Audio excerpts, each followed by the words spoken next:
let's take a look at the idea of the economic model for a business and the moral model for a business. What is the minimum? So we're going to explore it from two perspectives. The first perspective, which is the economic model of a business, is best reflected by Milton Friedman, who essentially had a very simple rule of thumb.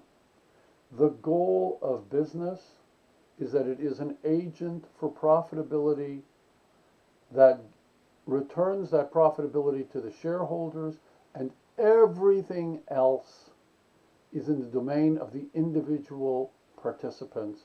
So if you feel that the business should be an agent of some social change, that's great. You be the agent of social change individually in your life. But if it affects the profitability of the business, perhaps that's not the proper place to put it. Now, Milton Friedman's economic model that said profits was the critical aspect of business is economic utilitarianism, basically saying the greatest profit for the greatest good. Now, he had three constraints in his economic model. The first one was, obviously, to make as much profit as you possibly could, but without lying or cheating or breaking the law, following the societal behavioral norms, whatever the cultural requirements were within the law, and those were his guidelines. So he wants integrity. He doesn't want dishonesty. He's not trying to give you a model that is predatory and basically survival of the fittest. He wants a model that works within the legal structure, but is focused on the challenge of providing profitability to the organization.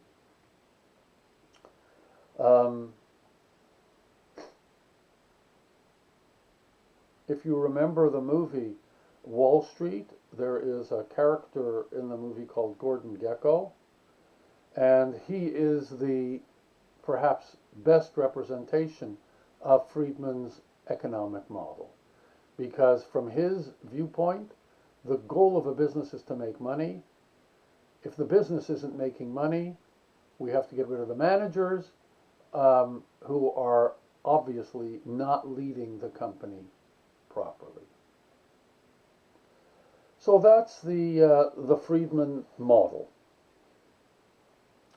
The problem with the Friedman model is it is so focused on profitability that many of the bigger societal requirements that we have today for social justice or environmental protection, they're disregarded in the model as Friedman explained it.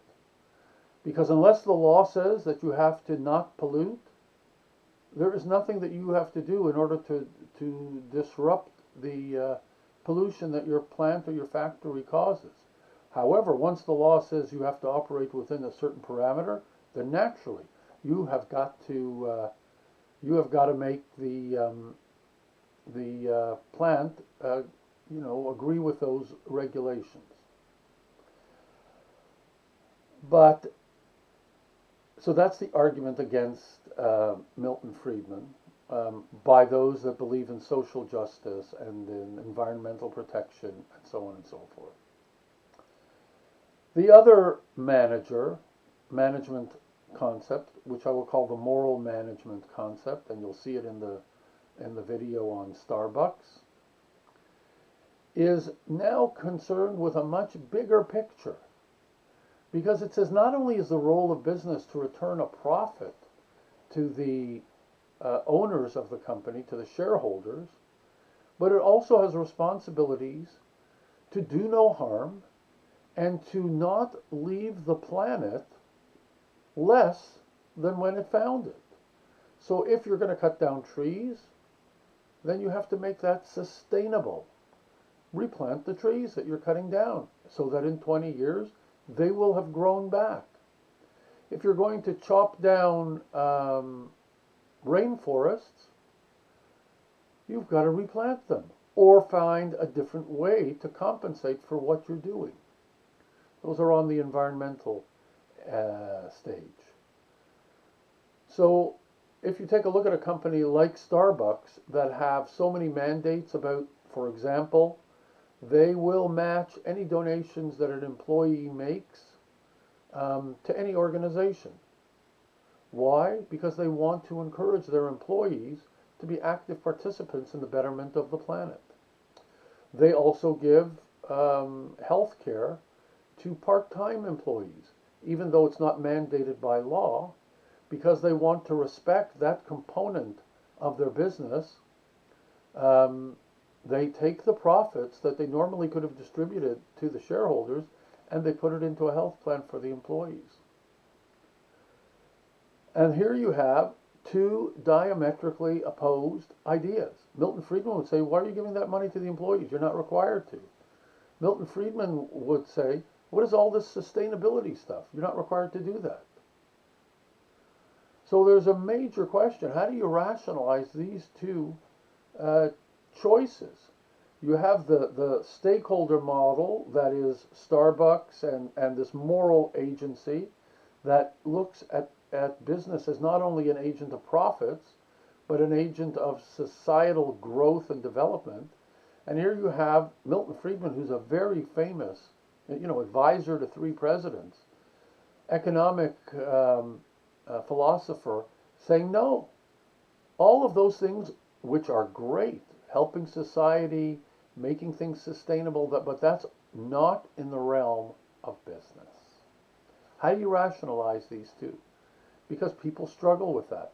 On a real basis, companies feel our goal is to make money. The only way we can grow is by giving a return on investment to the people who invested in the company. They gave us their capital, and that's what they're expecting. And if we don't deliver that to them, or we deliver less than we can, then we'll be held responsible, i.e. management, and we can lose our jobs and be replaced by people who will deliver profitability. So when this discussion is had back and forth, it's it goes through a lot of ups and downs, and people essentially, I would suggest to you, misunderstand what's going on. They think that it's either Milton Friedman's way or the stakeholder model way or the moral manager way. But that is not what's going on. And if you watch the video on Starbucks, amongst one of many, you'll hear it in the script of what they're saying. Starbucks needs to make a profit. They say that. But they need to make a profit in the context of being beneficial to society. So you have got to bring not only your wisdom for profitability to the table, but your wisdom for the benefit of society. I think the easiest way for us to understand that idea and to incorporate it as a perspective model for us is to look at the Milton Friedman model, which basically comes from the late 1950s, 60s, 70s, and 80s, and even a little bit today, is like a young child. A young child, when it's starting out, you don't teach it advanced mathematics. You don't expect it to solve complex literary questions. You certainly don't expect a 1-year-old to be a great philosopher. Those are things that all occur as the child grows up and matures and develops. And my suggestion to you is that Milton Friedman is essentially the beginning stages of successful capitalism. Focusing on profitability was the beginning for people to understand that system. Now that we've moved along, that we've grown, that we've developed, that there's been a consumer movement, and an environmental movement and a racism movement, all of these different components coming into our society and being welcomed and absorbed. I think the grown-up response to business is the stakeholder model, the partnership model, the moral manager, where you don't only look at the shareholder as the only driving agent in the company, but that the employee and that the customers and that the environment that you're in are equally considered. That's the grown-up way of understanding it. So then, when we talk about the idea, this moral minimum of doing no harm, it's not an apology for Milton Friedman's profitability. It's just a more mature way of understanding how I create a profitable company. And the reality is, as I've mentioned before, that if you treat your employees well, you reduce the expenses of your business, making you more profitable. If you treat your customers well, you increase the business you do with them because you're helping to make them successful. Your profitability increases.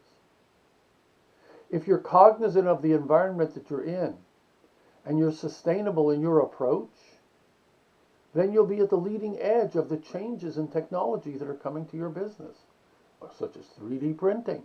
And the construction industry is revolutionizing many of the things that are going on, such as using structural support for the foundation of a building can now be accomplished by 3D printing the cross beams that are stronger than the equivalent size of cross beam made out of steel. And it costs less, and it weighs a tenth of what a steel beam would weigh. So these are all things that ultimately lead to your profitability. They're not harmful. They're part of a mature approach, a grown-up approach to business. So it's not all or nothing for the shareholders, but rather it's a growth and a development for each shareholder to understand that this new sustainable stakeholder approach is something that is going to benefit them.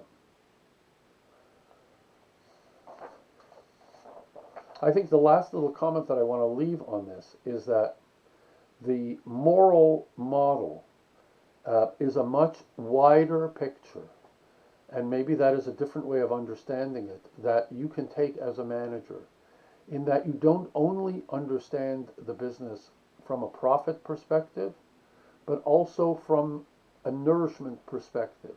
What are you doing to make your employees great? How are you sustaining them and making them feel valuable? Because if your employees are happy, that part of our society is happy. And I think that's a pretty important thing to have, especially when you look around at the world today. I think they could use a little bit more happiness. So this sort of a predatory approach, I think, is old school, and it needs a change. Similarly, I think that holds true with the environment. As technology is moving and being updated, I really believe that in order for you to catch the wave and not be catching up to the wave, but leading the wave, you've got to be sensitive to what's happening in your industry in terms of materials, processes, and technology. So I think in order for us to understand this economic model and the stakeholder model, the simplest way that I can present it in one line is that it's the growth of the economic model is into the stakeholder model. Okay, we'll leave it.